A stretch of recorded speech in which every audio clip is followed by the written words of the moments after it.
vous avez bien ressenti ce qu'il n'allait pas dire.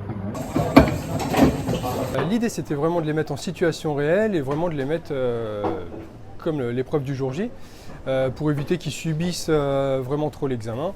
Tu dis, c'est après tu ramènes, mais ne farine pas trop, parce que plus tu vas fariner, et moins elle va adhérer. Tout le monde a réussi à faire l'épreuve dans les temps.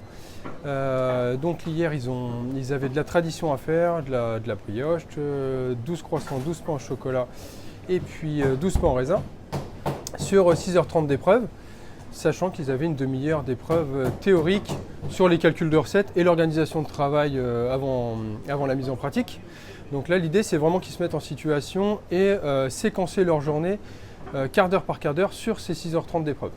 On ira chercher, on va faire un petit tigré au Ricard. Voilà. Ok. Allez, je vous laisse lancer ça. Et puis...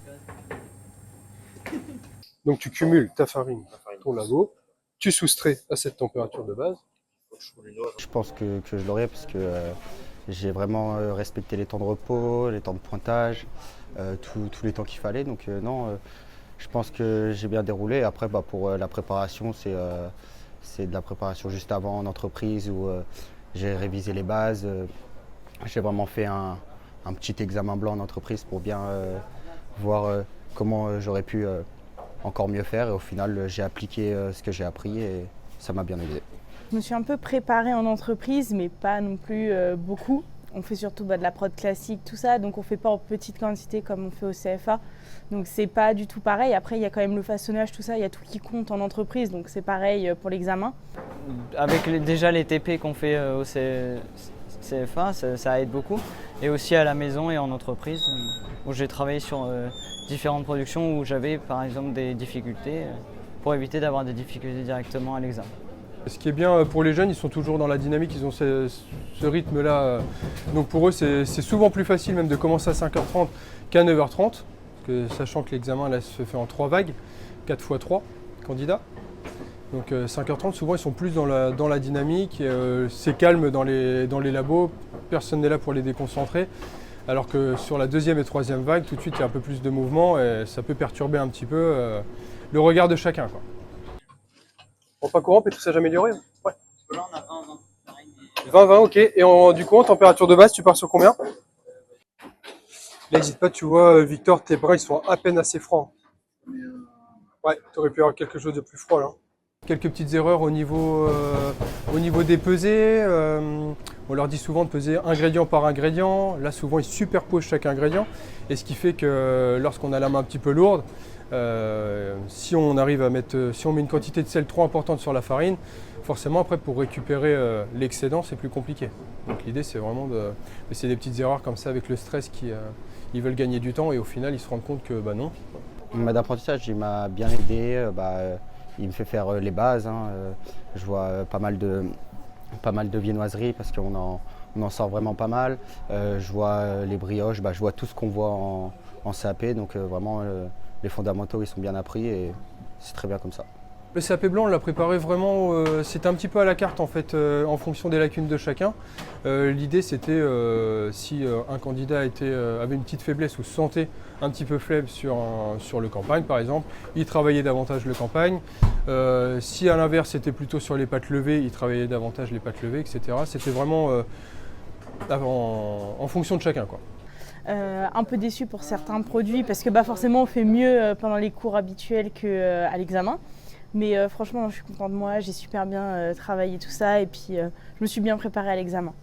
On a la chance de travailler sur 2 jours consécutifs, donc là l'épreuve était le lundi. Le mardi tout de suite, ils rebondissent sur les choses qui sont moins bien passées, où ils avaient plus de difficultés. Et puis comme ça, tirer du positif et puis que le jour J, ça déroule, qui ne subissent pas et qui prennent plaisir même durant l'épreuve quand même, quoi. On s'est beaucoup entraidé au CFA entre nous, surtout vu qu'on est en binôme de 4 à travailler souvent, 2 comme 4. Et franchement, on s'est beaucoup entraidé, chacun s'aidait pour la viennoiserie, le pain, se donnait des conseils. Enfin, forcément, tout le monde a des défauts, arrive mieux sur du pain ou de la viennoiserie. Donc non, on s'est entraidé jusqu'au bout à montrer les formes, tout ça, tous ensemble, quoi.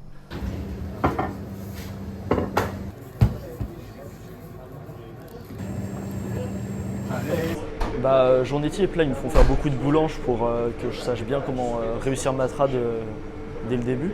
Puis ils me font faire un petit peu de tourage de temps en temps pour que j'ai quand même bien les bases pour avoir des croissants très réguliers et avec un bon poids.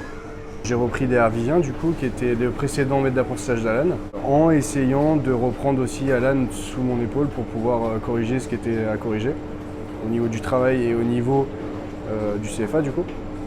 Donc pour améliorer ses qualités de travail au CFA. Le changement de maître d'apprentissage, du coup, c'était très fluide. Ils sont passés la main, donc on a eu des explications de l'un, l'explication de l'autre.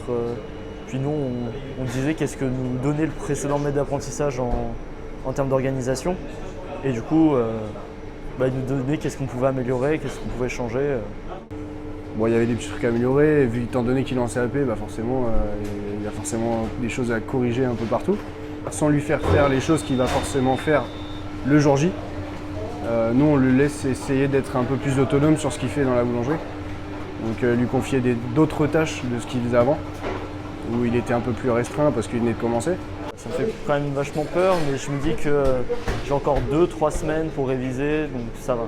J'ai des fiches qui sont quand même vachement carrées, puis j'ai mes profs au cas où, si j'ai des questions, je peux leur poser à n'importe quel moment. Bon, on fait un club. C'est le moment là. Pas trop stressé non plus, mais c'est du bon stress.